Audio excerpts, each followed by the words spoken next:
welcome back to Cruising as Crew. Today I am joined by Alex, who is head of stage staff on cruise ships. So I'm going to be asking him some questions that will hopefully answer all your questions. So hello Alex. Hey. How you doing? You good? All good, all good. Okay, so I'll just jump straight into the questions, all right? Yeah. Okay, perfect. So can you go into detail a little bit more about your job, being stage staff? Yes, so we work backstage during the shows. We prepare all of the events, setting up the stage and then running the show as well. And we also set up the bands around the ship. We do parades with the cast and ice shows, aqua shows, musicals, all kinds of shows as well, yeah. Yeah, so you're an integral part of the entertainment team then. Without you, there wouldn't be any shows. That's true. If it wouldn't be us, the shows probably wouldn't happen. So how big is the stage staff team usually? So it depends on the class of ship. Our company has different kinds of classes. For example, on our Radiance class and on Vision class, there's usually 4 stage staff on a team. On Voyager class, and Freedom class, there's 7. And Oasis and Quantum class, there's usually around between 10 and 15 stage staff in a team. Okay. As the head stage staff, you are in charge of those people, I assume? Yes. Yeah, I'm creating the schedules, making sure everything runs smoothly, training all the new people in the team, things like that. Wow, busy job then. Yeah. When you joined your first cruise ship, was your first job stage staff or did you do something before that? Yes, I started as a stage staff. And with my position, it's a little bit tricky because it's a temporary position. So every contract, when you come on a ship, it depends. You can be head stage staff, you can maybe not. So it's always up to the management to decide. And I've been pretty lucky so far since I've started in the company. Starting from the second contract, pretty much every time I was a head stage staff all the time. So now it's like 5 years in total altogether. Oh, brilliant. Okay. How did you apply as stage staff? Did you apply directly to the company or did you apply through an agency? I applied through the agency and I was thinking actually originally because I found on the website that they were looking for people who are going to train Americans to learn Russian. But apparently that was a really, really long time thing ago. So like the information was wrong. The company didn't search for anything like that anymore. But the agency told me they have different other positions. So when I looked down, I found the thing that I really love to do. So I decided to work in the theater on a cruise ship. Amazing. So do you know what agency that was? Right now, it doesn't exist because like I'm from Russia, St. Petersburg, but they were working through Lithuania as well. So it's like agency of an agency, let's say like that. Yeah. But the Russian branch of it is gone, as I understand right now. Okay. So the one is open, it's in Lithuania, it's called ITINERARY. ITINERARY. Okay. So if someone wanted to apply as stage staff, how would they do it? Would they apply directly to the cruise line or would they have to go through an agency? It depends. Right now, like more people apply directly to the company and get it. But when I started the job, most of the people start going through the agency. So it depends. Depends on the cruise So line. now they're more active, like checking all the resumes and everything, replying faster, not as I was before. So a lot of people just go directly through the companies now. Okay, brilliant. So to be stage staff, did you need previous experience in the industry on land? Yes, I needed to have a degree when I started the company, and like technical wise, or I had to have at least like 1.5 to 2 years of land experience working in a theater. But I was lucky I had both, so it helped me a lot. After you applied and you have a successful interview, what happens then? Like, I assume you have to get your visa, your medical, your Seaman's book, and also how long can you be waiting to be placed on a ship? It depends on the position because I know in some positions they need people urgently. That's usually like for stage staff. But sometimes like let's say for housekeeping, I know that before a lot of people in the world wanted to join the company in that position. So there would be like a waiting kind of line. When I went to do the interview and everything, it took about maybe 2 weeks since I got my letter of employment after. I already knew which ship I'm going to be going to, so I needed to start preparing all the documents and stuff like that. So had to get an American visa and do the medical. Suddenly, they changed my letter of employment to another ship, but I had to come earlier than expected because my original sign-on was like 3 months from that day, and I had to go earlier. But I still had plenty of time to make sure all the documents are ready by then. Okay, amazing. So how long did you have before going on a ship? Was it a month of like 2 months? It was like 2.5 months, I would say, Okay. somewhere around that time. Okay, perfect. Thank you. And did you receive any training before going on the ship, or do you get all your training when you're on board? I got all of the trainings done on the ship, nothing on land. Do you get your uniform provided? Well, there's two options. One, we can buy on the ship when we join, or it's like a regular black shirt, like stage staff technician. Majority theaters in the world, it's kind of like the same uniform. It's black pants, Okay. Black polo, or a black t-shirt. So for the ship, you're required to have a black polo, black pants, black shoes, black belt. So you can easily buy it all at home. Try to find the right size, the proper fit, what you like, the most comfortable one. So I got it all before joining. Can you please go through what your first day on board is like? It was a bit crazy because you have so much information that you need to like try to digest. I remember there was a stage staff from Trinidad and Tobago. Her name's Nicole. She was the first one to pick me and show me everything around the ship. She helped me a lot, honestly. Because like on the first day, you need to know where you're gonna live, where you're gonna eat, where's your working place. But besides all of that, you have multiple trainings to attend at the same time, because every week we have to do like the safety drills. So you need to know where you're gonna go in case of an emergency, like what are you gonna do in general on a ship. So it's a lot of things to keep in mind. Obviously, you cannot remember everything from the first day, but pretty much crazy, especially because you need to also adjust to the time difference. Depends like where you're from. For me, it was like from Russia to America. It was quite a lot as well. Amazing. And can you please go through a normal embarkation day for stage staff? It depends. We have this thing called like a duty rotation. The duty person has to stay on the ship no matter what, at any cost. Like it's a person who's going to be called at any time to do anything. It depends again on class of ship. If there's a couple of venues, let's say there's an ice rink and a theater, that means there has to be one stage staff responsible for the ice rink and the other one for the theater. So 2 people have to stay on board on the embarkation day. The rest, if possible, they can have time to go outside. And the people who stay, they have to pick up like provisions, for example. We have to pick up water for the headliners and the cast. We have to pick up all the new things arriving on the ship.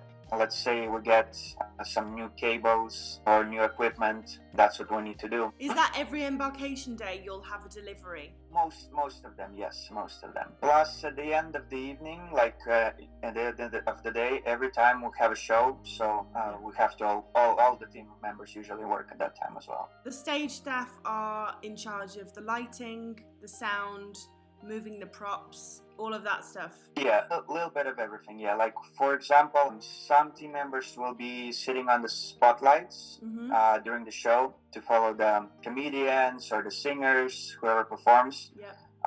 One person or 2 people will be backstage helping and assisting. If there's a bigger team, then some may be setting up a band, let's say on the pool deck or on the promenade, things like that. Brilliant. Can you please go through a normal sea day for a stage staff? It's usually pretty busy. We don't have like some people do, like let's say a regular shift from 9 till 6 p.m. It's always, every single day is completely different. We can start on a sea day, let's say at 8 o'clock in the morning, and then on some ships we can finish at 2 a.m. in the nighttime. But it can be like 5-minute work here, let's say an hour work there, half an hour here, half an hour there. It's like spread throughout the whole entire day. On a sea day, like depends on a ship. For example, on Symphony of the Seas, you used to have like a few ice shows, and then you have to do the aqua show, help to the aqua stage staff team, or you have to help out in the theater. Then you have something going on like a parade on the promenade. then maybe set up guitarist in the Central Park. So everything throughout the whole day, it goes pretty busy usually. Okay, and what about a port day, Alex? A port day is kind of similar to the embarkation day. So we have people who have to stay on a ship always, no matter what. And then the rest of the team, if there's nothing going on, they have a chance to go outside.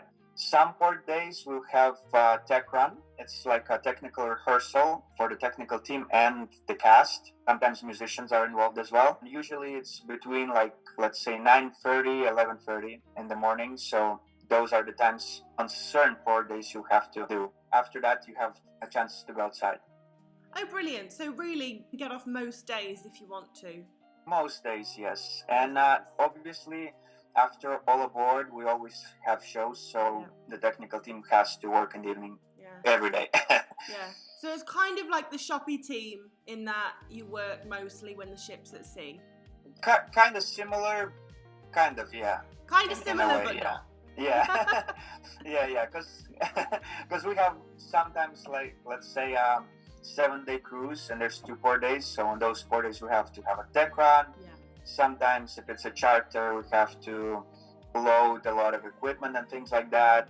So it just depends. It all depends, but majority of the time you'll have some time off in the port. You've worked on quite a big range of ships. So do you think being stage staff is easier on a smaller ship or a bigger ship? What do you prefer? That's a tough question. There are, I would say, pros and cons in every different class of ship. Sometimes it feels like with a bigger team, things get easier. But then if you look at it, like, for example, the shows are way bigger on a bigger ship. So when you do a setup, let's say on a smaller ship, it usually takes about an hour, maybe 45 minutes to set up the show. And on bigger ships with a bigger team, it can take 2 hours. So it's always different. But I would say the amount of work in general is kind of similar, like working wise in hours. But it's usually more difficult on a bigger ship in general, show-wise and things like that. But then you have way more bands to set up, way more different activities to prepare. Are you able to choose what ship you go on? Not quite. Like after the third contract, on my position, you have a chance to request, let's say 3-4 ships. And if the company can provide you one of those, they will. But if not, then not. So far, I've been lucky. I requested 4 different ships since I had a chance, and 3 out of them I got, the ones that I wanted. Oh, brilliant. Okay, that's great. Did you request the ships for the itinerary or for the size of the ship? Itinerary. Always. For me, it's always itinerary. Yeah, me too.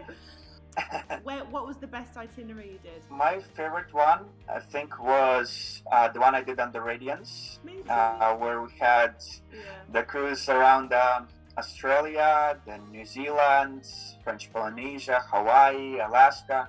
That was number 1. And the second one, I would say, was on Spectrum, because we did a whole crossing from Germany to China. So we've been pretty much stopping in a lot of different places like Jordan, India, Greece. So it was pretty fun, like Dubai, for example, as well. So you've been everywhere at this point then? Almost.